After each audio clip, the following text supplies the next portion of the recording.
¡A las bicicletas! ¡Deprisa! ¡Rápido! ¡Vamos! ¡Cuidado, tonto! ¡Te alcanzaremos! ¡No te escaparás! ¡Corre, Forrest! ¡Corre! ¡Corre, Forrest!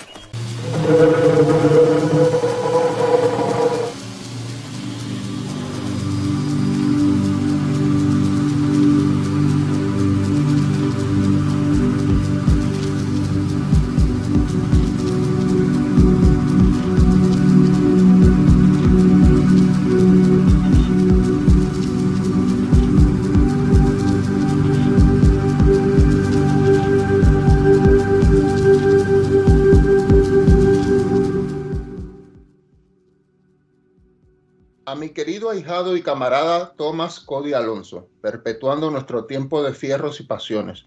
A Nomi Florencia y Marina, hoy más que nunca. A María Laura Sánchez, a mis cofrades de la Abadía de Carfras y la legión de escritores que se han formado en el taller de corte y corrección en más de 30 años de gozoso trabajo.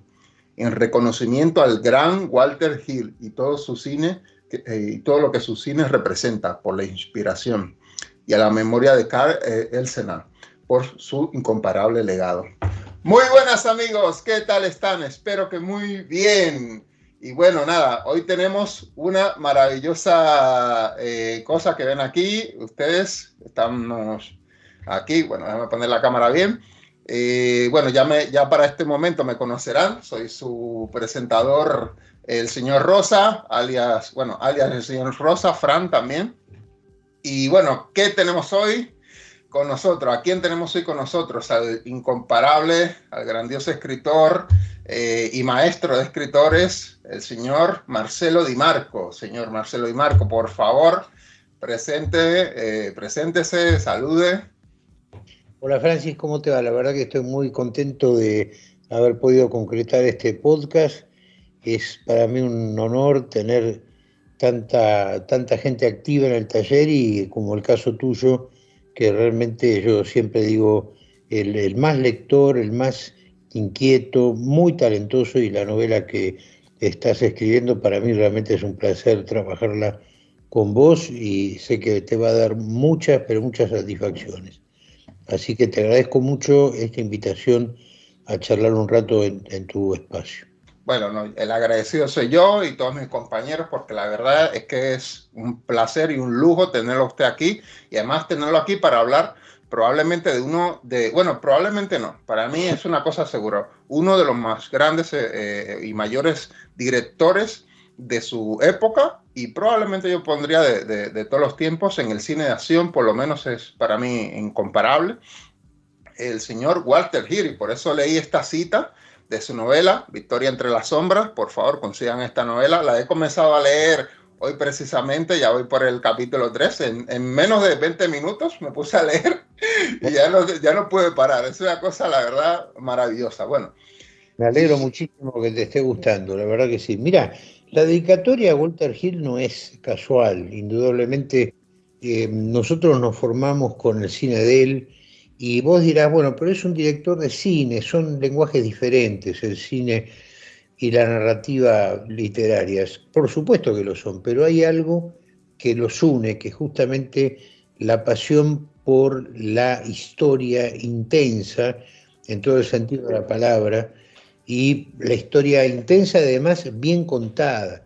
Esa historia en donde no hay tiempos muertos, en donde no se pretende pontificar, donde hay, por supuesto, una moraleja, donde está absolutamente implícita, sin, sacar volantes repartiendo a ver qué piensa el director de su propia película. Sí. Por eso a mí se me ocurrió justamente agradecerle a Walter Hill. No sé si el libro llegará a alguna vez a sus manos, pero no podemos, saberlo, pero por ahí podemos hacer el intento. Hoy día es todo una aldea global la internet, ¿no es cierto? Mire, yo digo, nunca hay que perder la esperanza de esas cosas. Yo tengo mi esperanza de algún día traerlo aquí, no sé cómo, pero ahí queda, porque sinceramente es para mí uno de los más, uno de los directores que más me influenció en mi juventud, junto con Steven Spielberg, por supuesto. Pues yo recuerdo aquella película Warrior, que ahorita hablaremos de ella si quiere, que me marcó porque es lo que usted dice, esa intensidad que nunca para, que no tiene, no te deja, no es que no te dejes respirar, sino que te da el necesario respiro para darte todavía más y más y más y más y más, y que no, no cae en eso que yo creo que pasa un poquito en el cine actual, que es el de, no sé si será el excesivo sensacionalismo sin sustancia, ¿no? Porque este es cine de acción, pero es cine de acción del que te deja marcado y te deja en la cabeza pensando.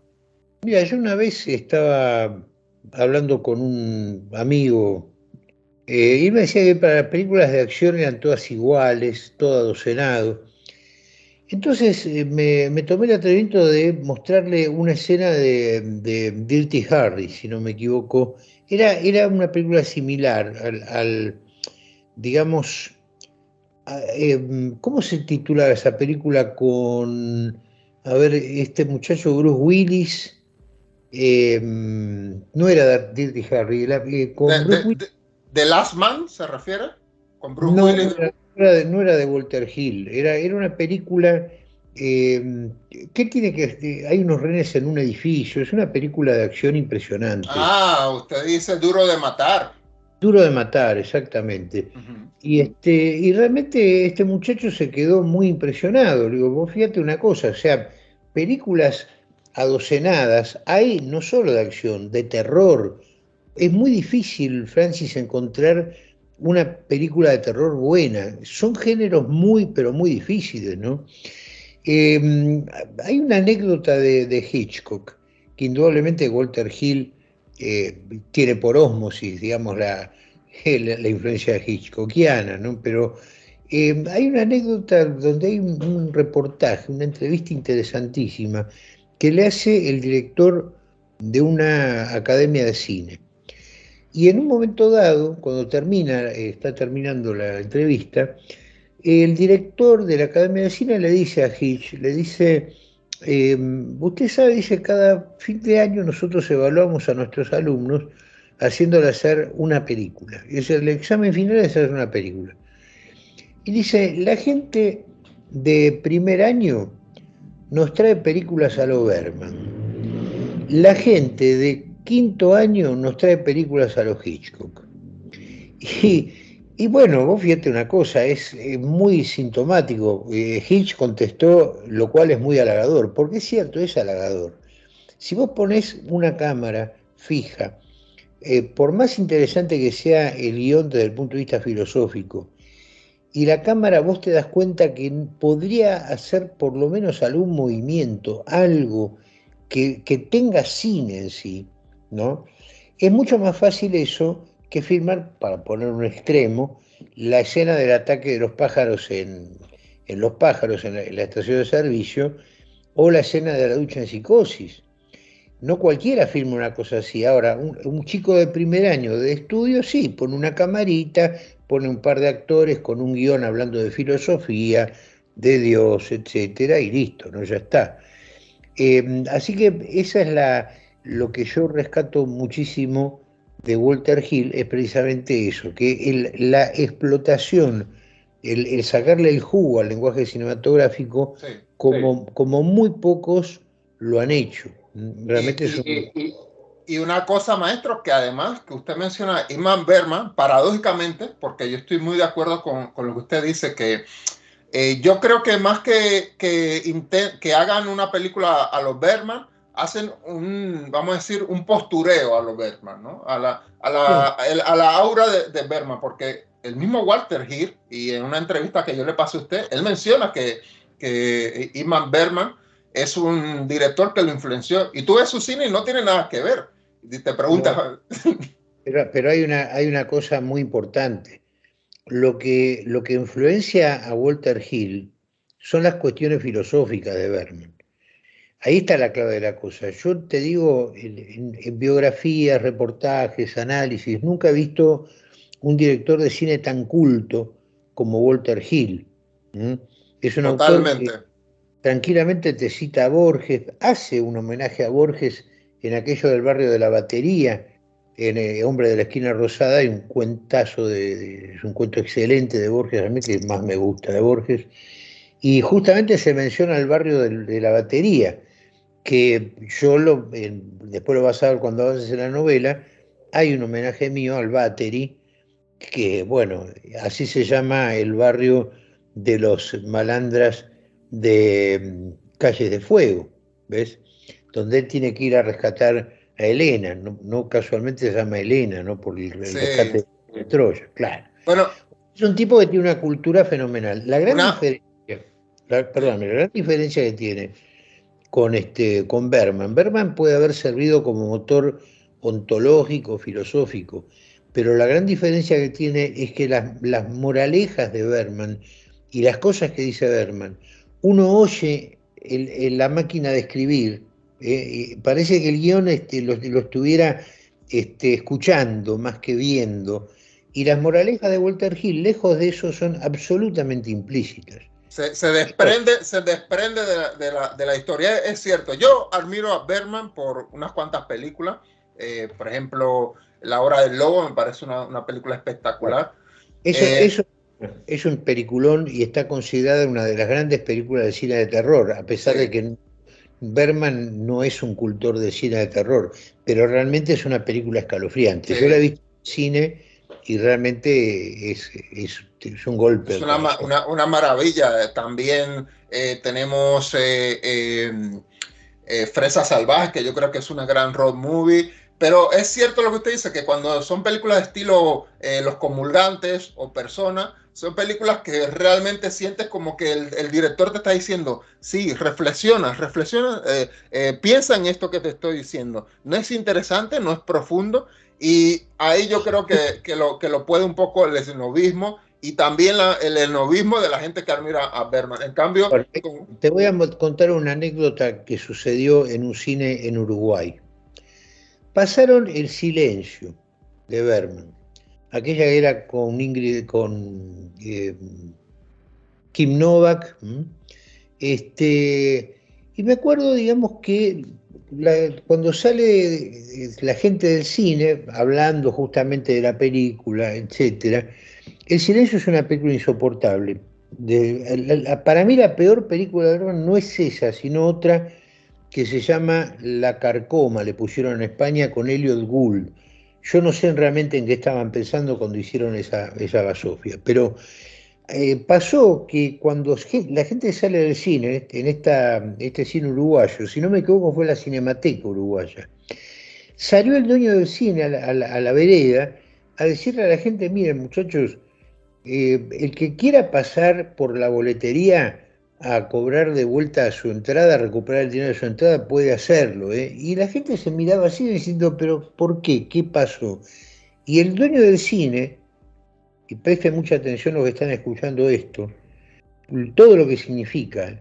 El dueño del cine le dice, ¿cómo? ¿No se dieron cuenta? Pasamos un rollo antes que el otro, sin querer. O sea, terrible, terrible. si vos agarrás una película, cualquier película de Walter Hill y pasás un rollo antes que el otro, Te das cuenta. no entendés nada. Sí. Ese es el tema. Ahora, con Berman, ¿qué le hace una mancha más al tigre, Sí, digamos, ¿no? sí, es cierto, es cierto. Y de eso que decíamos, de los simbolismos y de la profundidad que se desprende de la película, y quería precisamente mencionarlo yo creo que usted me contó una vez, la primera película que lo impactó a usted, digamos, lo enamoró de Walter Hill, que fue Calle de Fuego, una película que para No, mí es una mezcla de la previa- Odisea. Ujú. perdóname, previamente fue una película del año 80, 1980, que se tituló The Lone Riders, o en Oh, inglés sí, Forajido de Leyenda, le pusieron en España, maravilla. y acá le pusieron Cabalgata Infernal. Ah, Esa fue la película que a mí me enamoró de Walter Hill para siempre, para siempre. sí. Nunca pude ver una cosa igual. Hay una película que con la vida de los hermanos James, que es de Henry King, una película de los años 30 con Henry Fonda haciendo de Jesse James. Y el otro era Tyrone Power. Bueno, si vos ves esa película que está en YouTube, la podés ver tranquilamente en YouTube, vas a ver que la huida del pueblo de Northfield, Walter Hill copia prácticamente toda la coreografía y la mejora de un modo alucinante. Lo mismo pasa con otro mejoramiento que hace de la pandilla salvaje de Peckinpah. Todo el tiroteo que aparece, que es interminable, es muy, muy, muy tomado de ahí de esta maravilla de Walter Hill, digamos, él toma justamente, es evidente cuando vos comparás las películas, Sí, también Henry Fonda atraviesa una casa con su caballo cuando lo tienen acorralado en el pueblo, y bueno, el uso de la cámara lenta de Peckinpah es heredado también por Walter Hill. sí, sí. Te voy a contar una anécdota que tiene mucho que ver con el hecho del esnovismo pseudo-intelectual. Un amigo me trae a casa, en la época de los long play, me trae a casa la Sinfonía Turanga Lila de Olivier Messiaen. Ujú. Bueno, también una música realmente muy rara, pero muy extraña. Y me acuerdo que el muchacho, la idea era escucharla, son 3 discos, 3 long play, y el muchacho agarra y pone el primer disco. Bueno, termina el primer disco y después ¿sabes lo que hizo? Dio vuelta y puso el mismo disco, lo dio vuelta y ya estábamos a punto de escuchar esa segunda cara del disco cuando le digo, ¿qué estás haciendo? Le digo, no, ¿por qué? Dice, puse en el mismo disco, puse la cara 1, el lado 1 y ahora voy al otro lado. Sí, le digo, pero cuando son 3 discos, vos fijate, va a ser que la etiqueta del otro lado dice disco número 6. Porque la idea era así, vos ponías 1, 2, 3 y después das vuelta todo en el pickup y después parecía 3, 4, 5, 6. Sí, El primer disco tenía lado 1 y lado 6.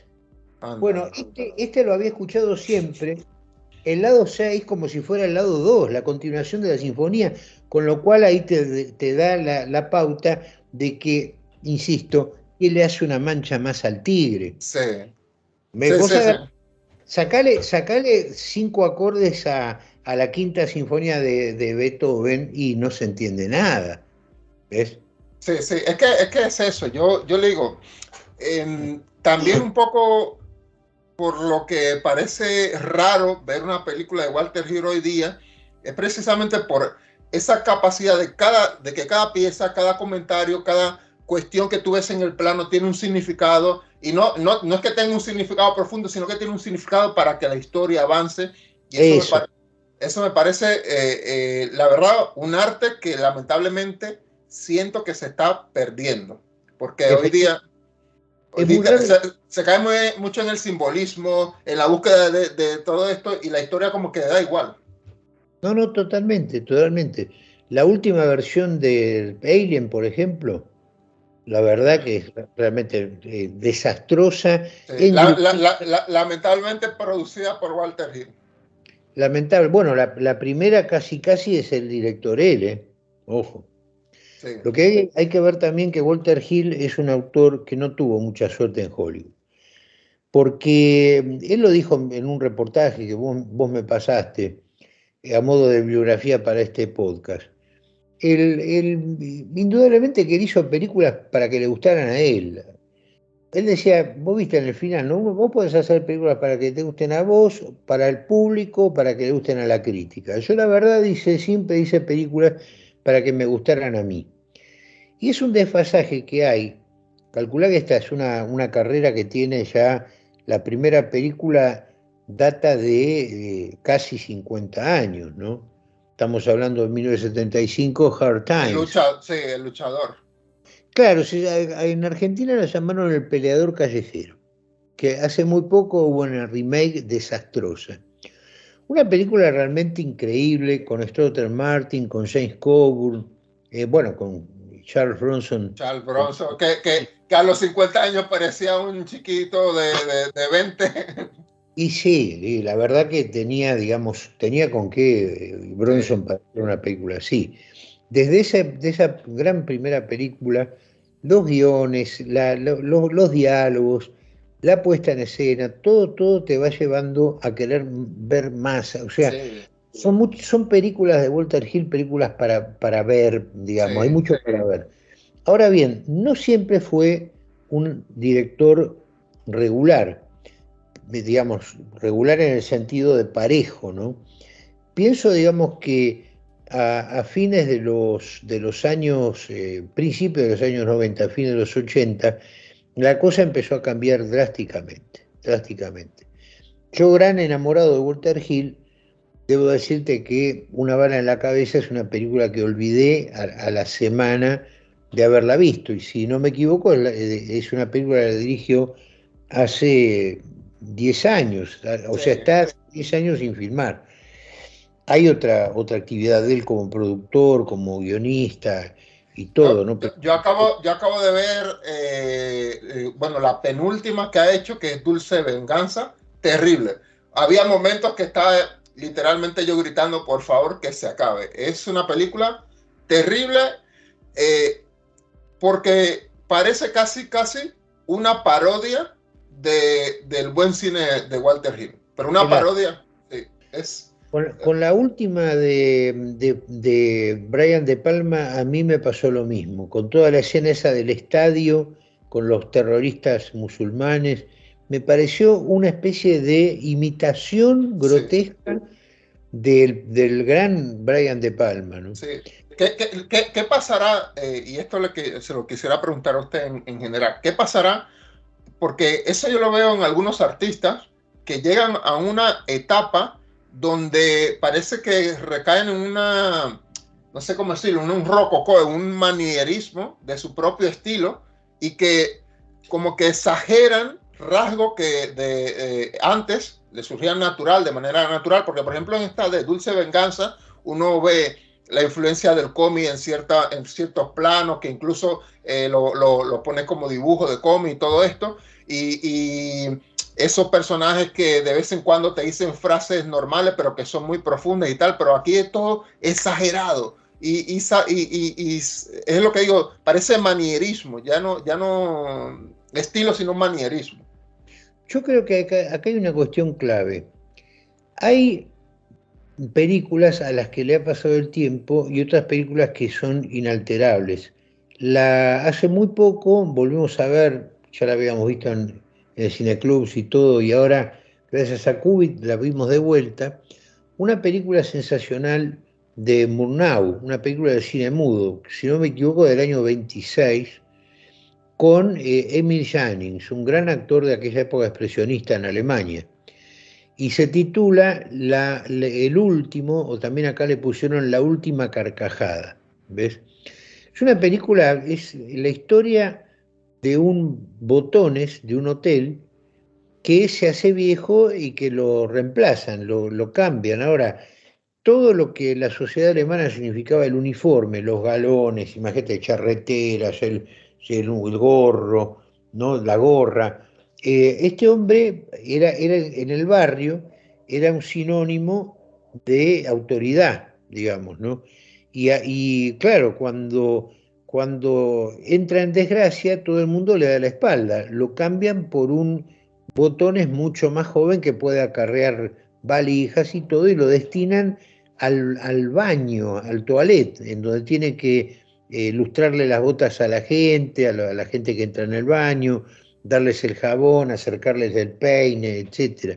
Una cosa realmente asombrosa que no necesita nada para parecer una película de hoy día. Lo único que le falta es hablar.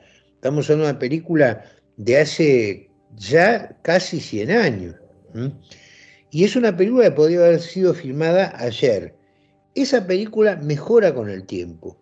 Películas como, eh, digamos, Cabalgata Infernal, como esta maravilla que mencionaste, Calles de Fuego, como 48 horas incluso, ¿m?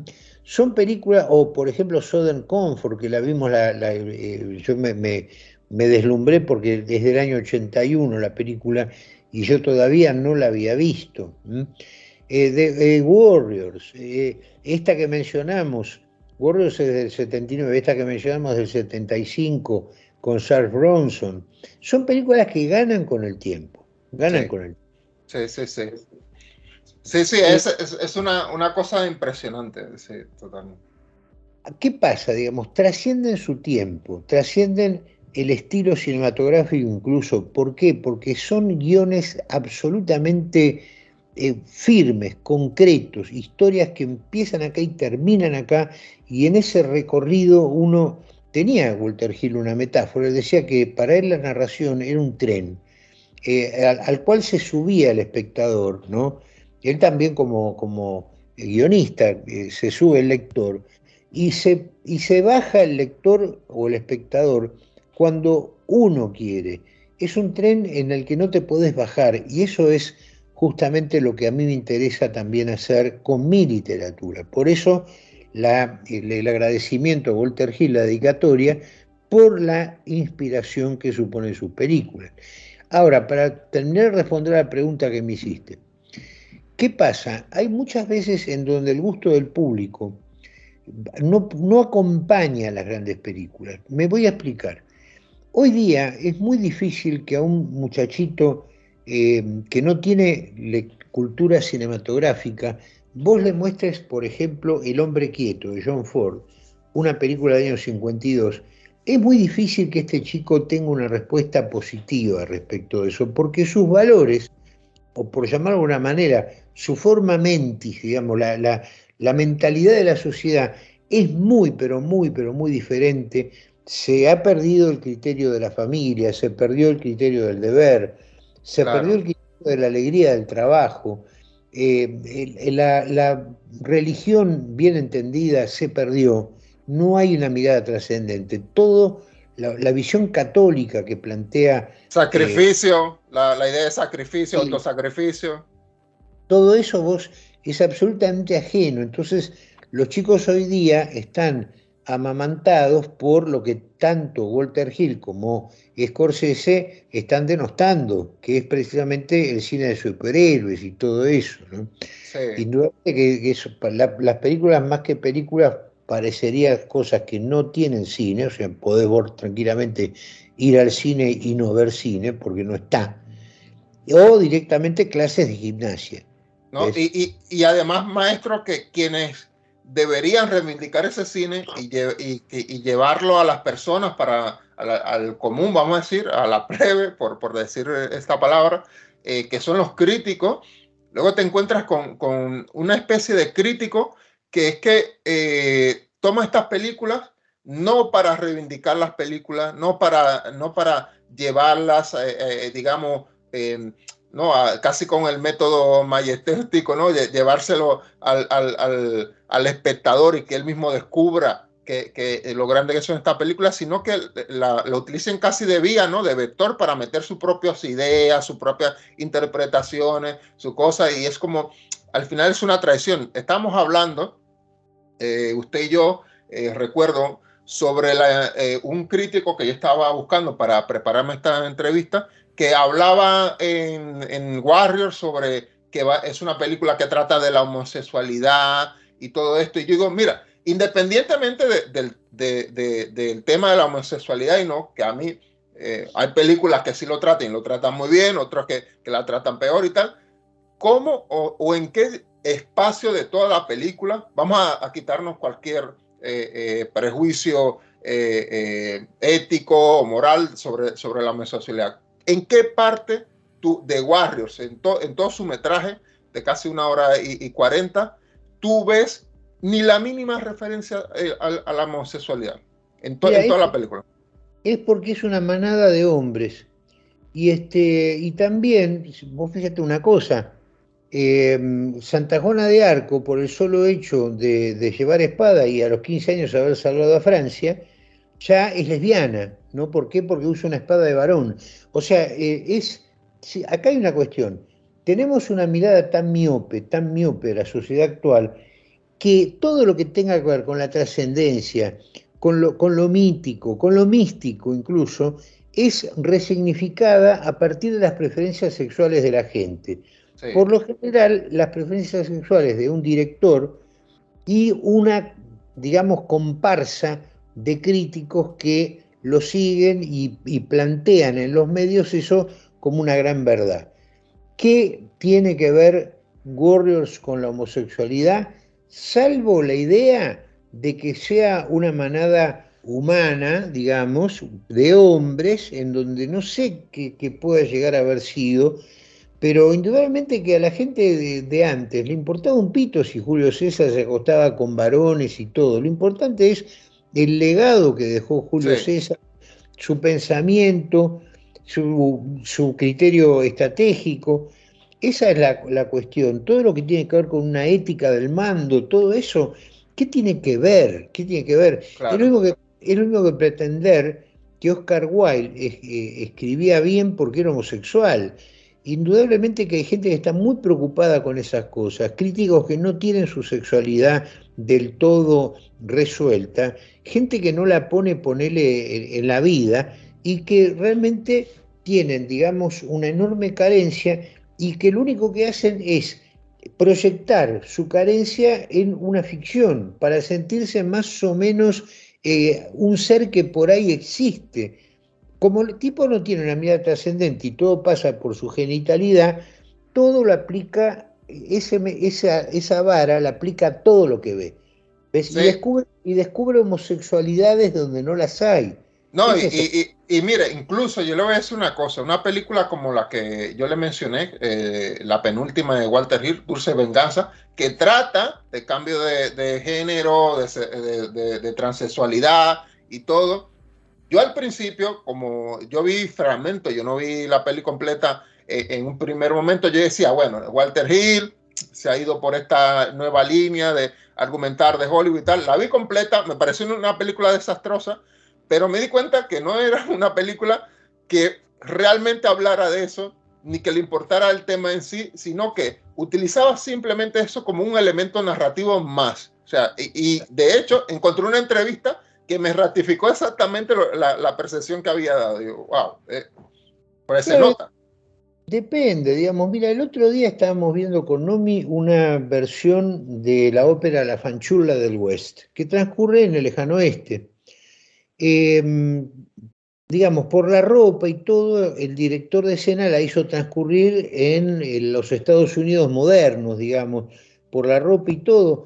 Y el personaje de Nick, que es un personaje totalmente secundario, bueno, el tipo es un transexual, o sea, es un varón disfrazado de mujer, es un varón disfrazado de mujer, tiene voz de barítono, canta, digamos, como varón, pero ya ahí está puesto como que es el cantinero, Nick el cantinero, que en realidad es un cantinere, digamos, ¿viste? Pero, ¿qué tiene que ver justamente?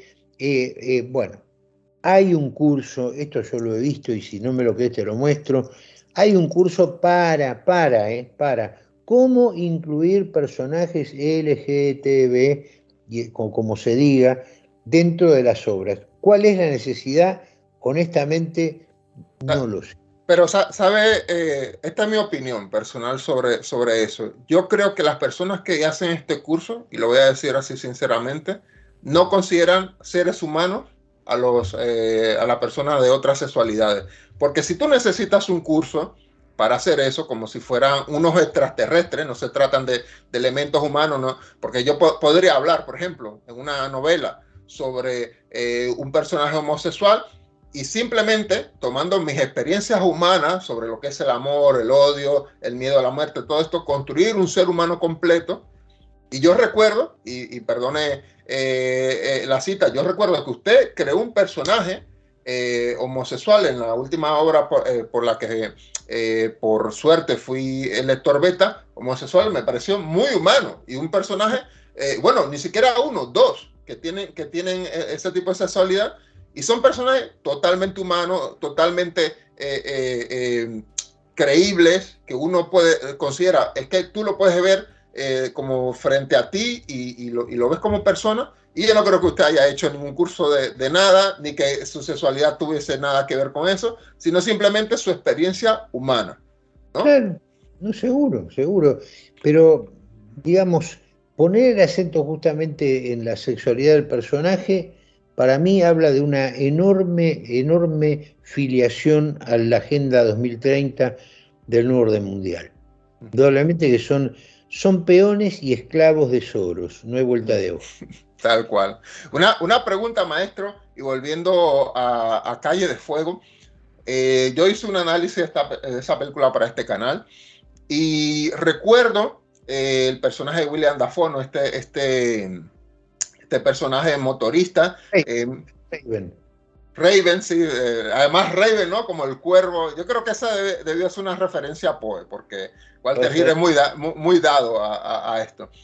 Este personaje, tuvimos una discusión yo y mi compañero que no comprendía las motivaciones de él, y a mí me pareció, y esta es una interpretación que quisiera preguntarle a usted si le parece correcta, si estaba por la línea, si a lo mejor me estoy yendo por el sobreanálisis, pero él preguntaba por qué Raven había secuestrado a esta cantante, cuáles eran las motivaciones y tal, y yo para mí, este personaje me parece, no sé si será así, pero me parece un personaje mefistotélico, ¿no? Casi un demonio, que él lo que buscaba era no la mujer en sí, porque en toda la película la chica estaba totalmente dócil, la podía haber violado, se la pudo haber comido, pudo haber hecho de todo con ella, y sin embargo no lo hace.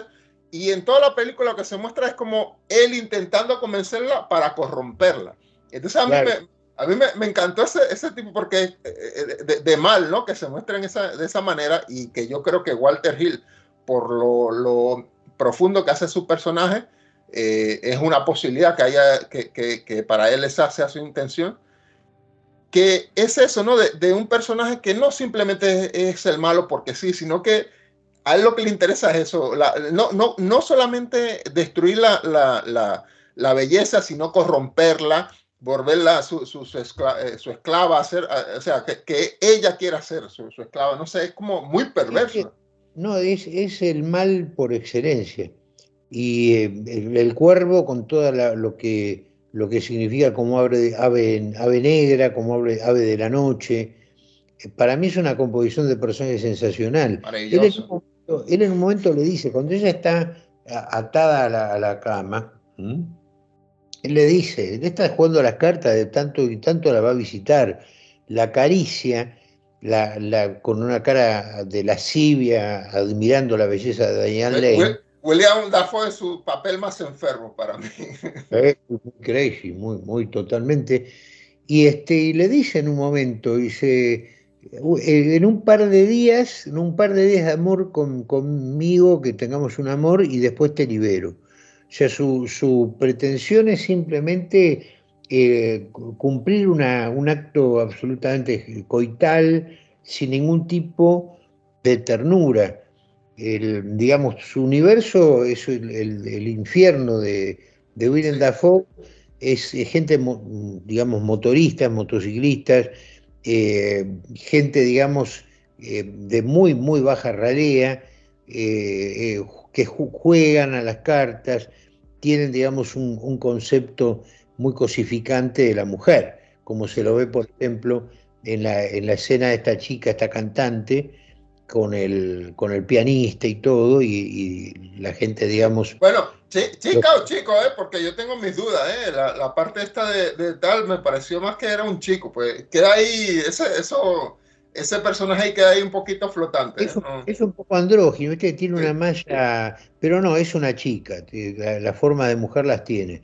Lo que pasa es que Walter Hill nunca va a poner un personaje que sea totalmente visión trans de la cosa. ¿Por qué? Bueno, porque justamente podemos estar hablando de esto y tratar de definirlo entre vos y yo, aun cuando la película fue filmada hace 40 años. Claro. O sea, las grandes películas siempre tienen ese tipo de elementos que hacen que uno acuda a ellas a cada tanto. Sí. Y yo te digo una cosa, Francis, yo esta película la he visto en el año 84, la he visto en el cine, duró poco y nada. El tiempo que duró la fuimos a ver con Nomi como 3 veces más o menos. Cuando terminó la película yo le dije a Nomi, le digo, que ya estábamos juntos para esa época, ¿no? Yo le dije, mira, Nomi, esta película esta película va a ser una película de culto.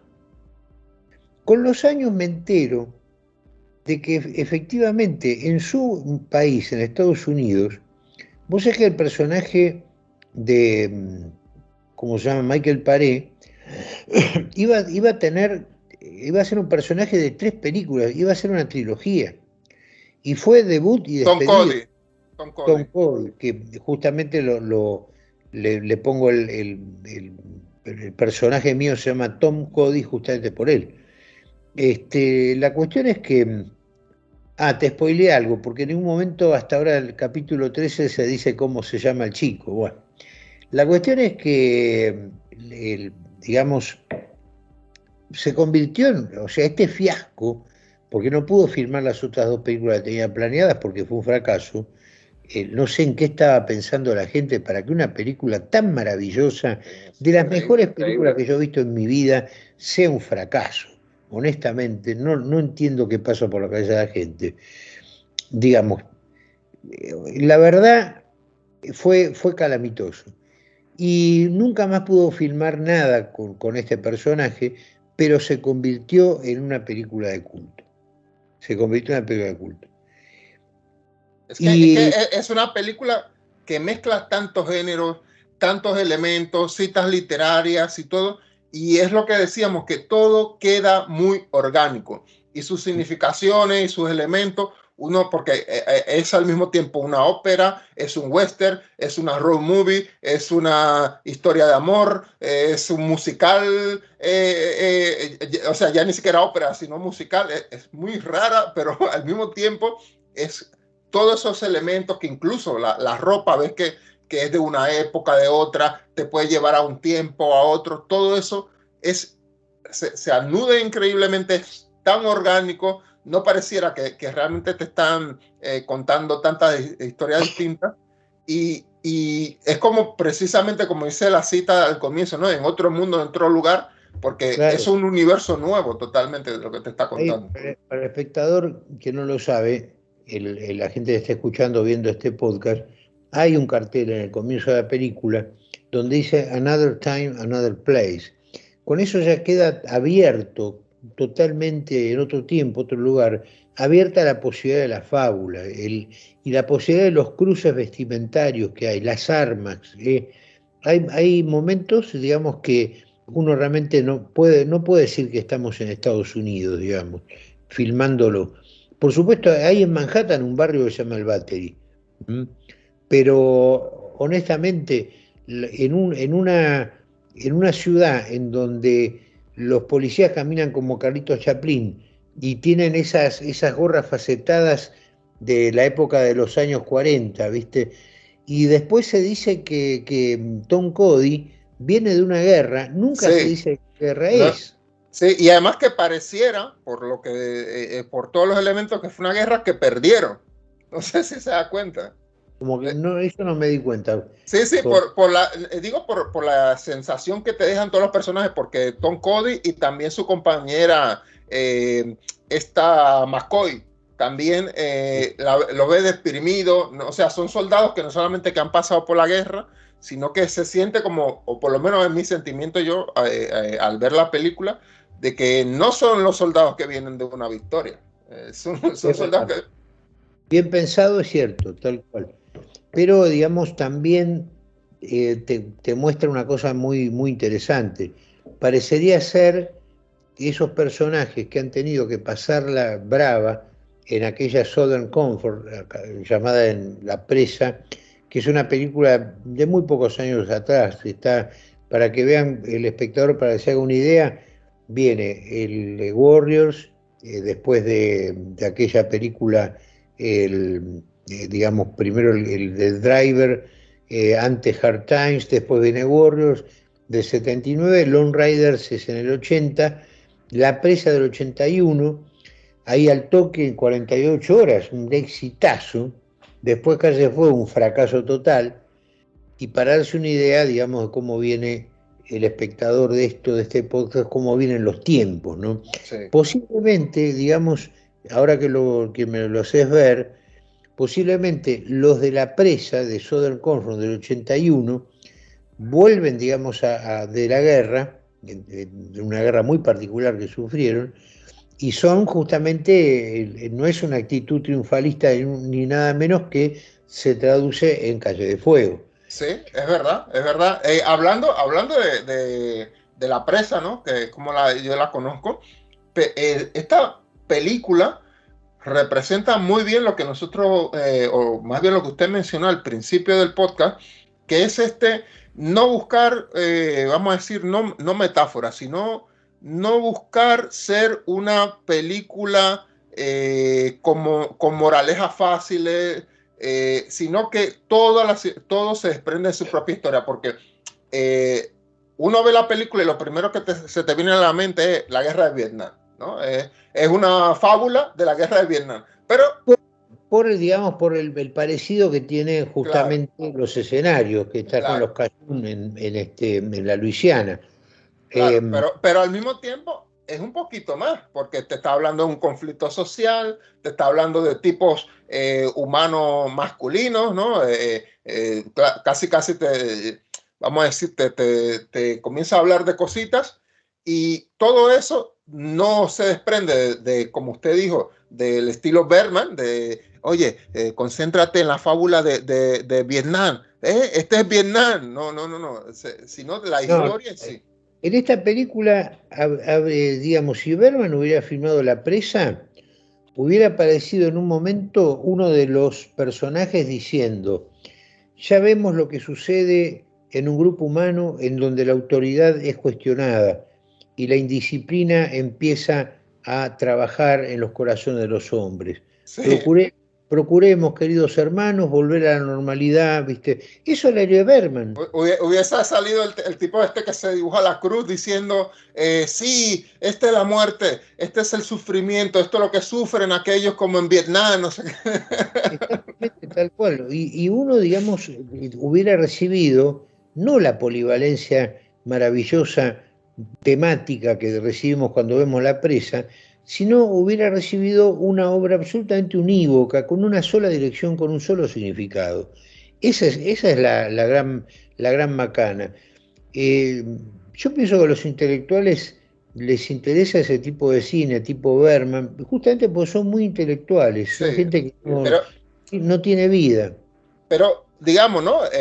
Independientemente del cine de de Bergman, que yo creo que tiene, como ya dije, películas muy buenas, aunque también esto, yo veo que lo que le gusta más a intelectuales son películas que pueden clasificar, ¿no? A los que le pueden sacar el simbolismo que ellos quieran y ya está, ¿no? Y como que estas películas ya se queden paralizadas en esa interpretación y tal. En cambio, una película viva siempre uno va a encontrar nuevas aristas, cada nueva vista te va a llevar a una y otra cosa. Y mire, Es sí, gente que dice que la obra de arte tiene que interpelar, cuando en realidad cuando ellos van a ver obras de arte, si se apartan 1 milímetro del guión y si los interpela realmente, ya dicen que es reaccionaria. ¿Ves? sí. Mire, yo tengo aquí una cita de esta película, ya digo, es una película que no me gustó nada, me pareció insoportable, pero hay frases y metadiscurso, que precisamente es un poquito, yo creo que la decadencia precisamente de Walter Hill, ¿no? Trabajando ahí, digamos, como director, pero que es maravilloso al mismo tiempo porque es un metadiscurso y es una cita que lo voy a leer ahora mismo, que le da a usted mucho la razón de cómo era Walter Hill cuando hacía sus buenas películas y qué lo guiaba a él. Lo voy a leer la cita y usted me dirá. Esto es del personaje de Sigourney Weaver que sale y está hablando un momento, un personaje insoportable, sinceramente, pero bueno, dice algo muy interesante, ¿no? Ella es fanática de Poe. Eh, el arte es indiferente a todas las consideraciones morales y políticas. El verdadero arte debe hacer caso a sus relaciones dinámicas internas para así tener un estilo propio. Exactamente, tal cual. Tiene toda la razón. El arte es justamente eso y la personalidad artística se logra de esa manera. Pero también es cierto que el gran arte, el gran artista, y Walter Hill indudablemente es un gran artista, que esté pasando por un momento en donde no tiene plata para producir las películas que le gustaría producir es otra cosa. Yo siempre digo lo mismo, no es que al exorcista le pasó el tiempo, al que le pasó el tiempo es al público de hoy, que no entiende, digamos, un drama teológico tan fuerte como el que plantea el maestro William Friedkin con su obra maestra de todos los tiempos, ¿no? Con Walter Hill pasa algo que pasa en todos los grandes artistas, te decía, que al margen de las latitudes, al margen de los tiempos, de las épocas, el ser humano es siempre el mismo. Entonces, cuando vos planteás una historia que tiene que ver con la supervivencia, y fíjate que vos que todas las películas de Walter Hill que podemos recordar son películas de supervivencia. Por ejemplo, vamos a plantear de entrada qué es, digamos, James Coburn digamos, como el dueño, entre comillas, de Charles Bronson, sino un superviviente de la depresión. Sí. ¿Ves? ¿Qué son los Warriors si no son supervivientes de gente que tiene que atravesar por el peor barrio por el que tuvieron que pasar? ¿Qué es la presa, digamos, si no es una historia de supervivencia en medio de gente que incluso hablan en un idioma extranjero, en francés, porque son los Cayuns de la Luisiana, gente, digamos, primitiva que está perdida en medio de los pantanos, ellos que tienen que pasar, como los gorros, también por ese lugar. Wild Bill, perdone que le interrumpe, Wild Bill es un sobreviviente de su propia leyenda en la película. Claro, exacto. Tiene, digamos, que cazarrecompensas que tiene que justamente justificar su hombría, En Calle de Fuego pasa exactamente lo mismo, porque, digamos, una vez que la rescatan a Elena, hay que volver a casa. Y ahí está justamente también dado el tema de la supervivencia. Encrucijada con Ras Macchio y Joe Seneca, que es un poquito posterior del año 86, digamos, tenemos que combatir contra el mismísimo demonio. O sea, Sí. Steve Vai es peliculón, para mí es una maravilla. Un peliculón sensacional. Hasta una comedia que podría llegar a pasar por una comedia tonta, como Cómo reventar $1.000.000 por día, le pusieron acá, The Brewster's Millions, del año 85, con Pryor, con el negro Pryor. Bueno, también ahí vos tenés que sobrevivir a un imposible, que es gastar $1.000.000 por día para después cobrar una herencia mayor. Después el cruce de culturas, la primera película, Francis, que se filmó después de la Guerra Fría, después de la caída del muro. Estamos hablando de Redhead, o sea, acá le pusieron Infierno Rojo, Danco Calor Rojo también, maravilloso. Un Schwarzenegger realmente increíble. Maestro, déjeme contarle una anécdota. Mi novia, que básicamente no le gusta nada el género de acción, o sea, es de las personas que no le gusta ese tipo de películas ni nada. Yo decía, mira, esta vamos a ponértela a ver si te gusta. Si no te gusta, pues ponemos algo más. Se la puse y me dijo, me ha encantado. Me ha encantado. Para ella no era una película de acción, porque ella decía, no, pero es que los personajes están muy bien hechos y tal. Y digo, sí, pero es que tú...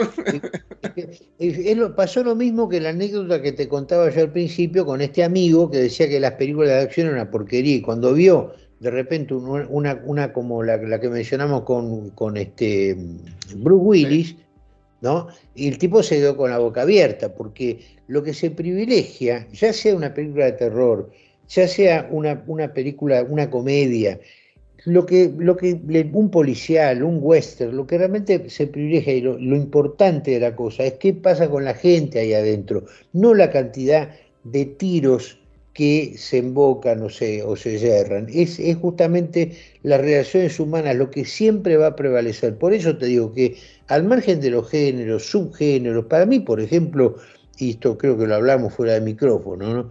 La Presa es una película de terror. Sí. Tiene un clima alucinante, con todo el contraste que aparece en el final. La última parte es aterradora, no, el corazón lo tienes aquí. O sea, sí, pues, ¿qué va a pasar ahora, viste? Y aparte hay una cuestión importantísima acá. Walter Hill te consigue hacerte identificar con gente que si vos lo ves objetivamente no valen un pito. Los que están aquí, y la vida de esta gente que me parece que son amigos de toda la vida que se tienen que salvar.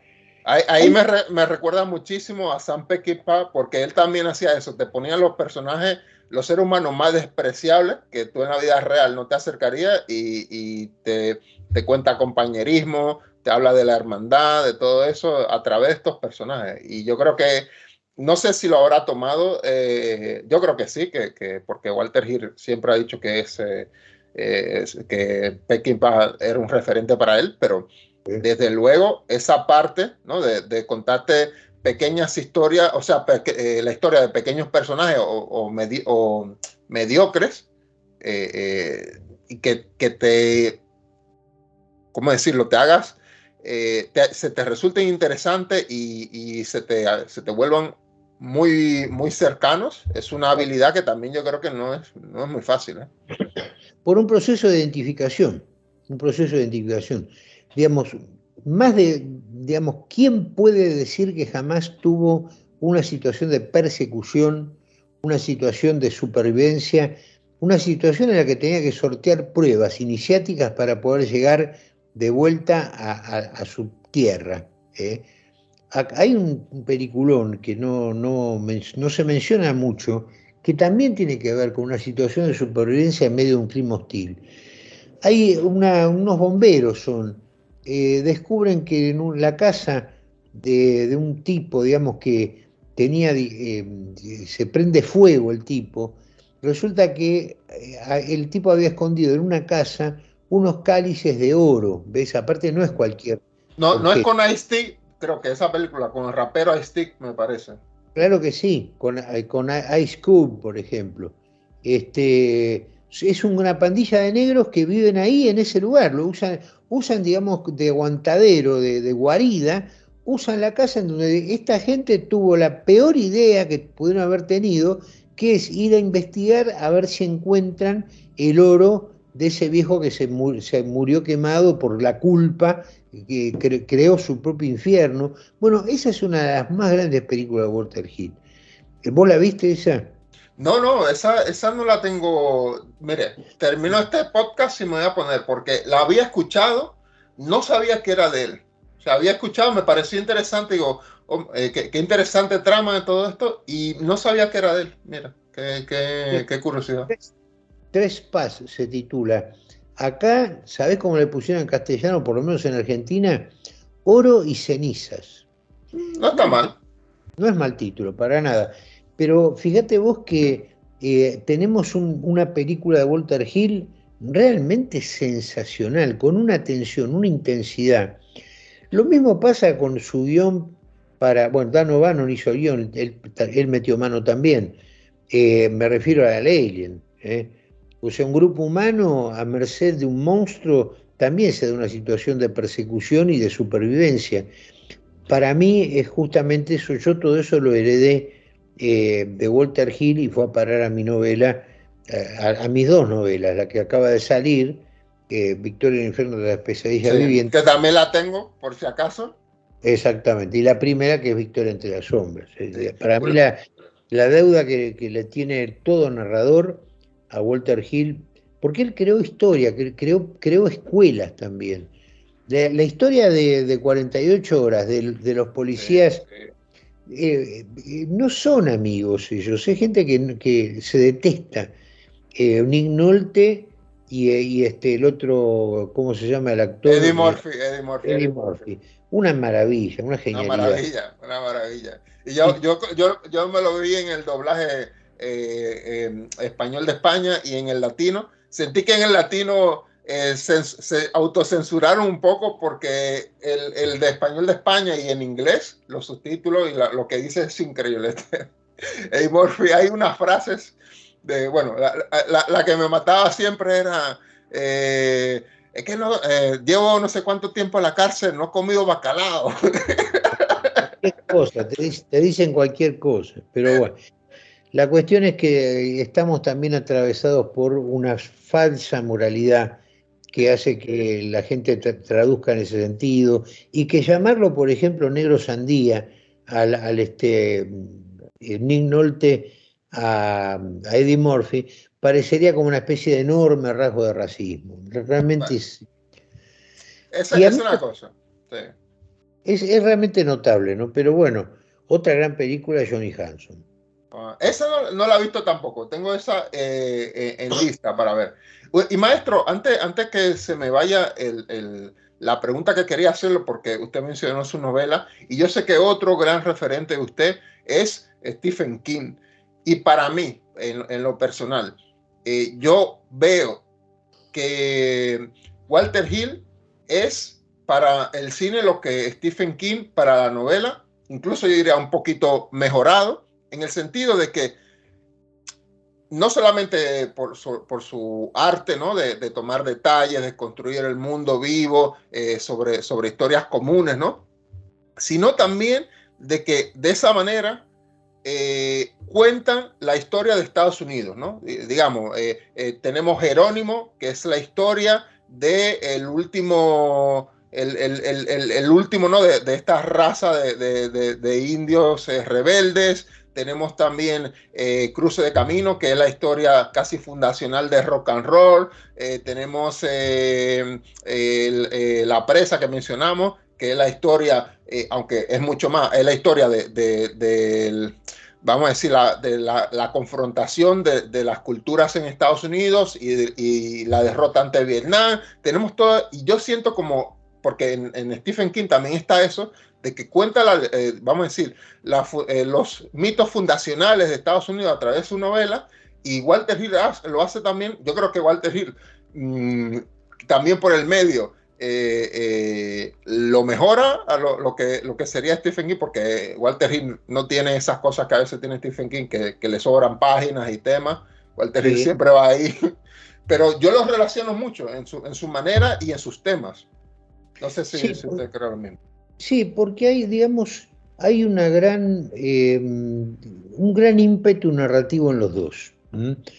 A pesar, digamos, que Stephen King tuvo que comercializarse, indudablemente que las grandes inversiones que se hacen en el mundo editorial te dicen, bueno, mira, esta novela que podría durar así, hacela así, porque de esa manera vamos a poder venderla más cara y la gente la va a comprar igual.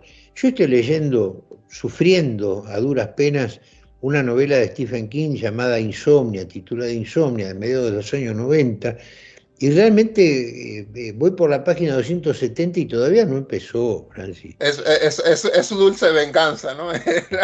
La tortura que pasé yo hoy con dulce venganza, ¿no? Digamos. O sea, hay cosas, digamos, que no podés tener un tipo que es absolutamente genial en todo. Hay cruces sociológicos. Vos calculá una cosa. Walter Hill tiene dos hijas. Una de ellas se dedica al cine. Y él dice, cuando le preguntan, ¿y le gusta el cine de suyo a sus hijas? Son chicas de ahora de ponerle 30 años, 20 y pico de años. Y él dice que no le gusta para nada, porque no es porque sean malas películas, no es culpa de las hijas de Walter Hill, es simplemente el tiempo que nos ha tocado vivir, en donde para poder disfrutar de una ópera como Tosca, ponele, o una película como El Ciudadano, o una obra pictórica como la de Norman Rockwell, tenés que tener una sensibilidad y una cultura muy especiales. No es que tengas que saber mucho, sino simplemente es tener que vivir mucho, humanamente mucho. Sí. Porque si vos estás en una fábrica de zombies, como es la sociedad actual, y te plantean una película donde se privilegia el honor, el deber, el amor, cosas, la traición, la fidelidad, cosas que son del ser humano de siempre, insisto, de cualquier latitud. Indudablemente que vas a tener que adecuar el espíritu que te ha inculcado la sociedad a algo que realmente te va a sonar como una especie de obra para marcianos, cuando en realidad es una obra para humanos. Ese es el tema. Claro. Eso es lo Uno tendría que saber mínimo lo que es amar, lo que es traicionar y que te traicionen para poder entender todo esto. exactamente, y vos de repente te encontrás con un director que tiene temas que la crítica de hoy toma como masculinos, como si hubiera temas femeninos y temas masculinos, como, Sí, vamos a plantearlo así, a ver, nos gusta Romeo y Julieta, ¿por qué? Y porque tiene escenas de espadeo, ¿viste? Con Teobaldo. Y nos gusta ahí porque tiene escenas que también les hacen muy bien a las chicas. Mira qué estupidez, realmente a sí. mí me saca de las Me, casillas, eso de me- los temas. me- me- de eso mismo, ahora que lo pienso, menciona Walter Hill en la entrevista que le hice, que fue un comentario que la verdad, vamos a decir, fue desafortunado, por lo menos de mi punto de vista, porque él dice que las películas de acción son para los hombres y las de horror son para las mujeres. No, nunca llegué a conectar la argumentación que quería hacer detrás de eso, pero sí es verdad que sí escucho constantemente esto, ¿no? De esta, por ejemplo, Traición sin Límite es una película masculina, el Warrior es una película masculina y tal. Y yo digo, oye, pero independientemente de que obviamente sí entre hombres y mujeres tenemos tipos de relaciones distintas entre nosotros, eso es verdad, y que hay tipo, a las mujeres les gustan por lo general. Yo más que unos temas, yo creo que son unos ritmos distintos a los de los hombres, y por eso eso puede sí verlo. Yo creo que una mujer va a entender lo que es la hermandad, lo que es el sacrificio, lo que es la violencia, pues las mujeres son muy violentas a su manera también, lo va a entender todo eso. Entonces, obviamente, las películas que hace Walter Hill son de héroes masculinos, eso no se puede negar. Incluso esta de Dulce Venganza, que es una mujer con Michelle Rodríguez, es un héroe masculino cambiado, ¿no? Casi en comedieta, pero los personajes en sí mismos son humanos, es lo principal. Claro, lógicamente, es lo mismo que de repente esta obra de Noé, reversible. ¿Mm? Cuando la escena de la violación en el subte, ¿te acordás que dura como 20 minutos? Terrible, la cosa más incómoda y espantosa que recorrer. Ahora, yo te hago una pregunta a vos, Francis. Si me la puedes contestar con sinceridad, bien, y si no, cállate. Pero escucha esto, ¿vos violaste a alguien alguna vez? ¿A una No, chica? no, no, Bueno, ahora te pregunto, ¿a vos te violaron también? ¿Vos fuiste mujer en algún momento y te violaron? no, no, Entonces, ¿por qué carajo nos interesa esa escena? no. Ah, y bueno, entonces quiere decir que hay algo que está por encima justamente de la coyuntura y de ese momento. ¿Por qué? Porque tenemos empatía con el personaje que es violado, a pesar de que nosotros nunca violamos ni fuimos violados. Ese es el asunto, ¿ves? Entonces ahí uno dice, ¿por qué me tendría que interesar entonces la historia de una monja? Si yo ni siquiera soy religioso, ¿por qué me interesaría de repente la historia de Juana de Arco? Si yo no salvé a ningún país, ni jamás La empuñé, historia de la misión, si nunca he por sido ejemplo, misionero. efectivamente, ¿por qué? Si yo no soy jesuita, ¿viste? Entonces ahí uno se da cuenta, con esas preguntas puntuales, se da cuenta de que hay algo que está por encima de las cuestiones, de los ropajes que adopta el ser humano en ese momento. ¿Eh? Claro, Y ahí está, y uno se da cuenta que violar no es solamente penetrar, ¿eh? claro, claro, Esa es la cuestión. ¿Y cuántas claro, veces, en ese sentido, cuántas veces nos han violado? claro. La persona que hoy día tiene que dar un máster, tiene que presentar un paper en la universidad y tiene que decir, en cualquier universidad, y tiene que decir, sobre todo en las de ciencias que se creen tan humanos, ¿no? Las ciencias humanas, tiene que decir algo y sostener algo en lo que él no cree. ¿Por qué? Porque si no lo bochan, porque si no, no pasa de graduación, eso es violación también. Me Claro. explico, no solamente una violación de penetración carnal. ¿Ves? Sí, El hecho de tener gente, clandestinos, laburantes clandestinos, también es violar gente, ¿me explico? Entonces ahí uno se da cuenta de que al margen de las circunstancias y la cuestión anecdótica, la cuestión esencial es lo inherente al ser humano, que es ser víctima o victimario. Cuando vos planteás eso en una narración, ya sea cinematográfica o literaria, tener la certeza de que va a haber gente, aunque sea un puñado, que va a comprenderte y va a empatizar con tu obra A pesar de que el tipo jamás fue monja, ni jamás soñó con ser Juana de Arco, ni jesuita, ni violado, ni violador. Y una cuestión, maestro, que yo creo que tiene que ver con esto que usted está mencionando, que yo siento que las películas, ya no es decir solamente igual, ¿no? de su época, porque también tenemos que mencionar a directores como Carpenter, como, sí, bueno,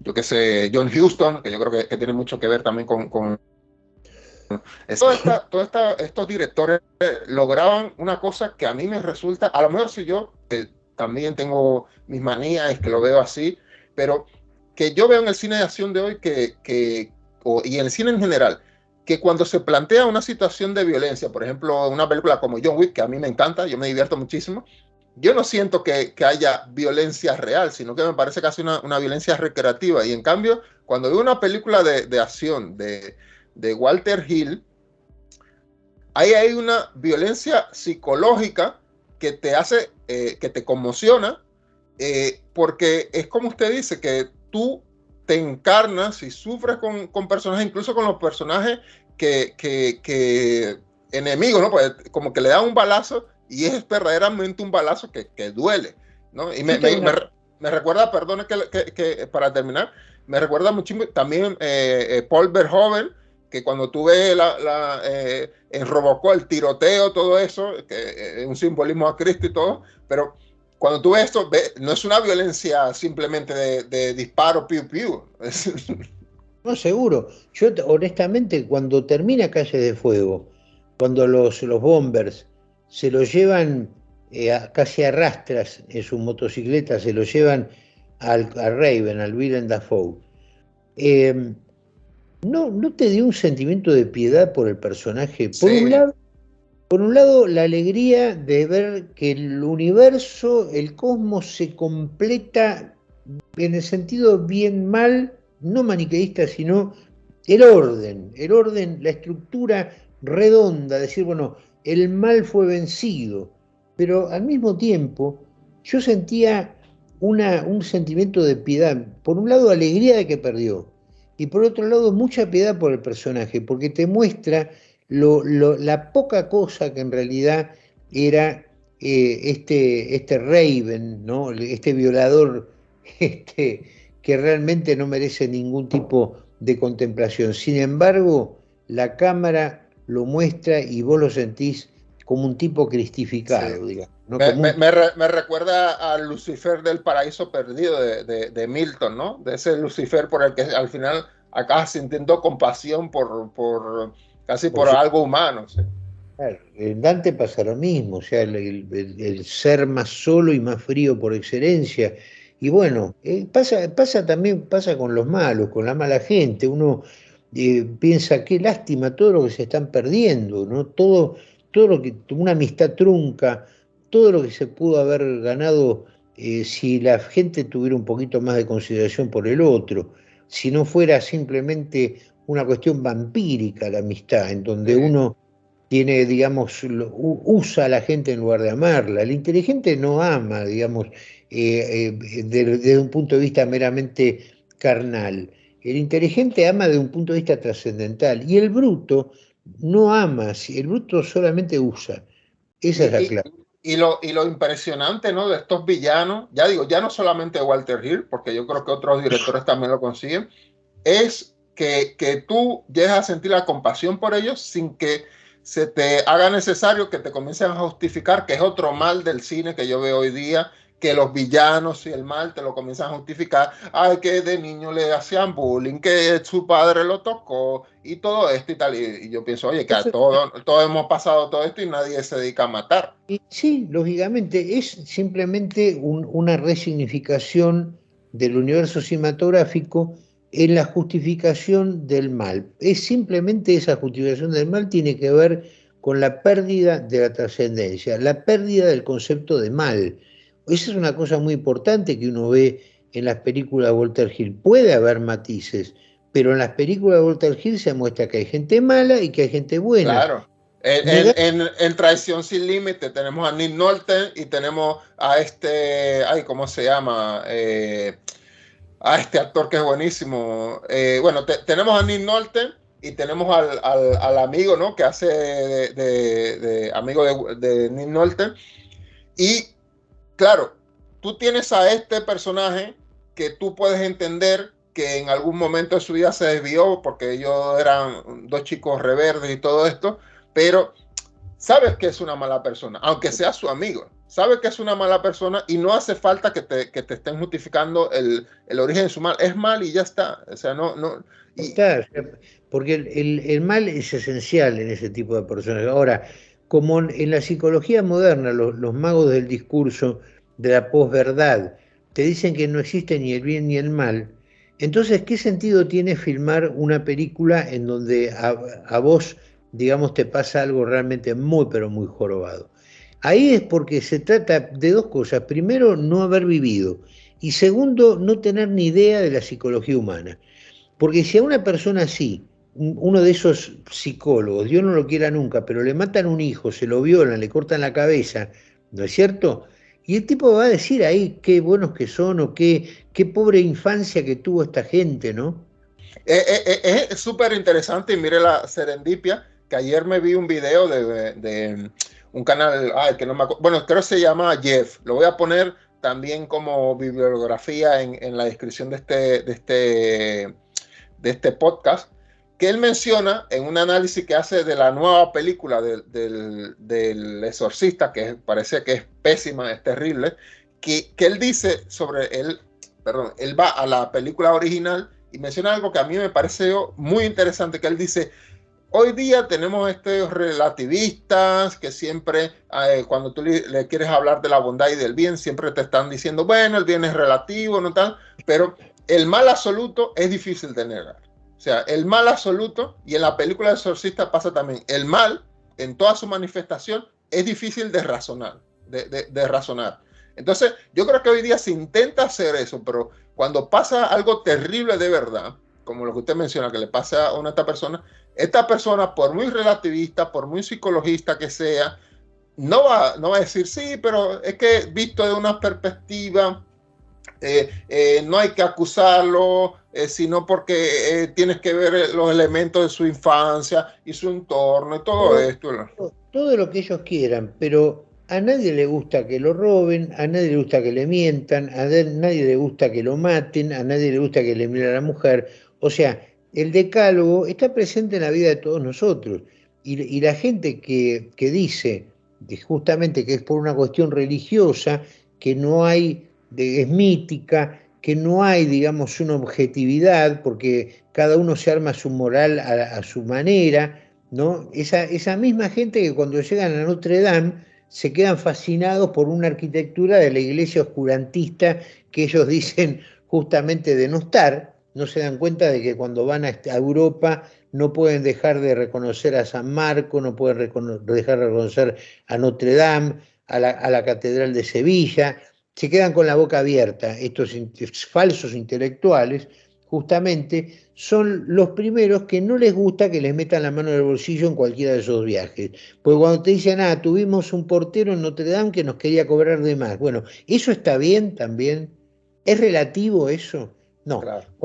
Cuando vos empezás a ver y revisar los 10 mandamientos, te das cuenta que hay una moral objetiva.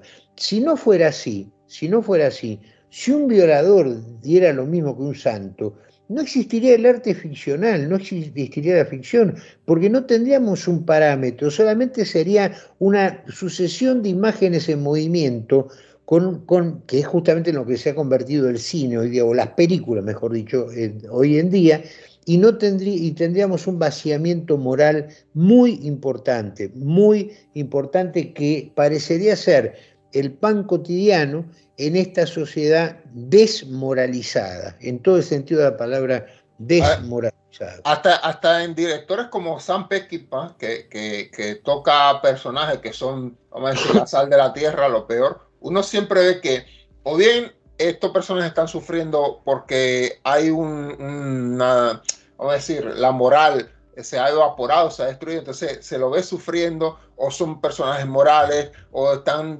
luchando contra una moralidad, pero incluso en directores así, como usted dice, que son precisamente, que uno puede decirse lo que son reverdes, extremos, también lo consigue, y en Walter Hill también igual, uno ve eso, los personajes humanos, porque yo creo que el problema de hoy día que tenemos es que vinculamos la idea de moralidad con perfección, y los seres humanos no somos perfectos, eso es de entrada. Exacto, pero hay una tendencia al mal que teológicamente y psicológicamente, ahí la teología y la psicología coinciden. Hay una tendencia a la autodestrucción, a matar a lo que uno ama, a acabar con un orden, a acabar con una estructura, a dejarse deslizar por la pendiente. Hay una conciencia de pecado muy fuerte. Ese es el tema. Que la gente no lo quiera llamar pecado es otra cosa, pero la cantidad de gente que se ha suicidado en la humanidad, honestamente no tiene parangón en esta época en donde todo parecería estar absolutamente resuelto, donde uno sabe que tiene que ser feliz a toda costa, tiene que triunfar a toda costa.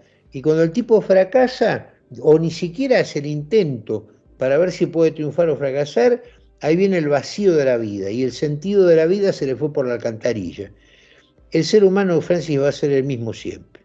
Perdone por la interrupción, se acaba de cortar la conexión. No, que quería decir que quería precisamente terminar con esa última frase que usted ha dicho sobre la moral y sobre el arte.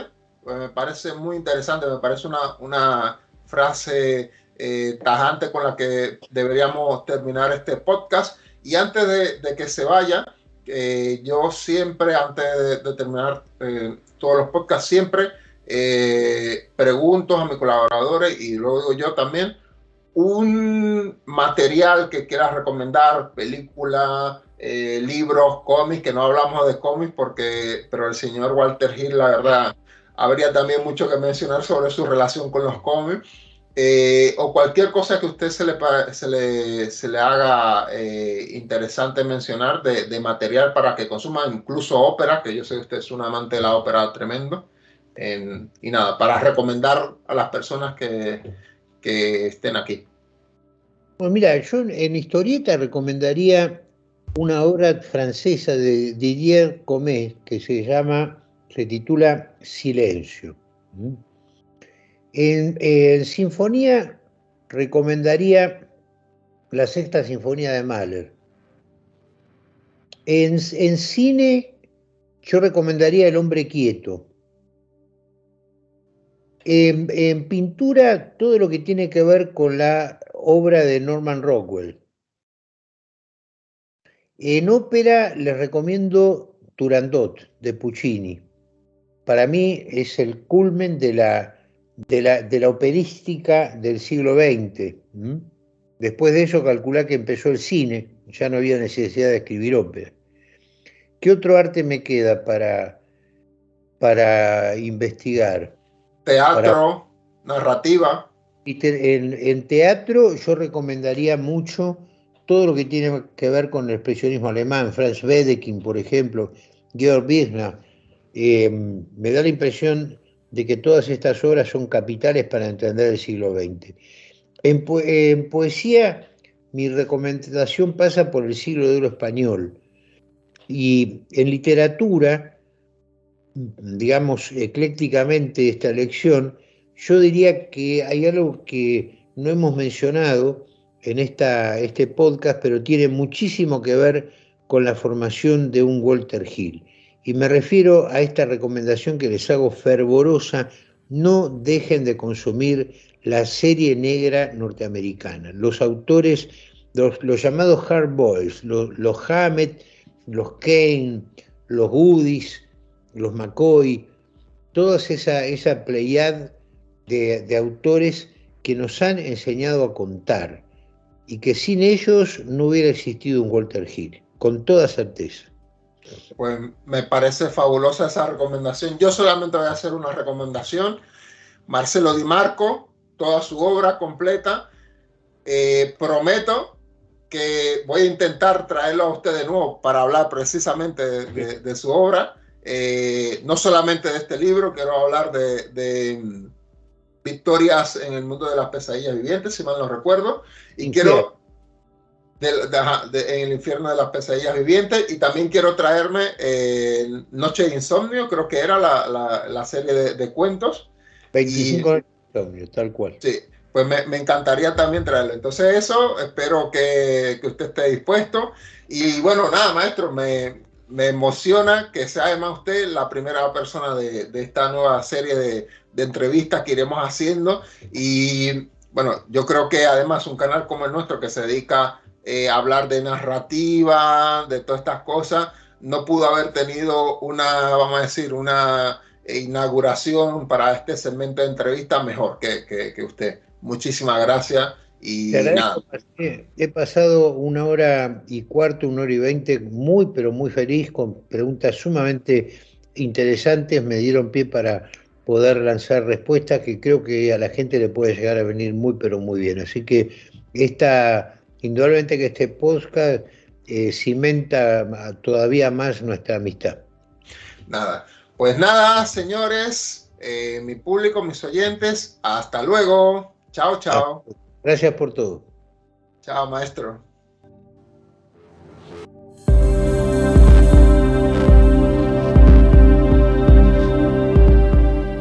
Este podcast se ha hecho con la colaboración de Shurko Love. Visítenlo en su Instagram, Shurko con S y K _ Love con V. Muchas gracias. Y recuerden que estamos en iVoox, en Spotify y en YouTube. Además, pueden contactarnos a través de nuestro Twitter, Corre Forrest Corre. Muchas gracias y hasta luego.